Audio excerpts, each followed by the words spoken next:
మమతల మధుని చూసి నాలో తరగని తహతహ దూకి నీకై తరగల పరుగులు తీసి చేరే వేగమిది.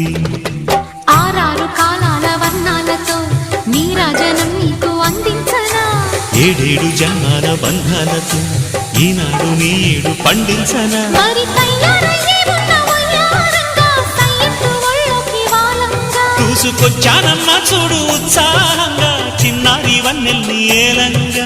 ప్రతిక్షణం పరవశం కలగగా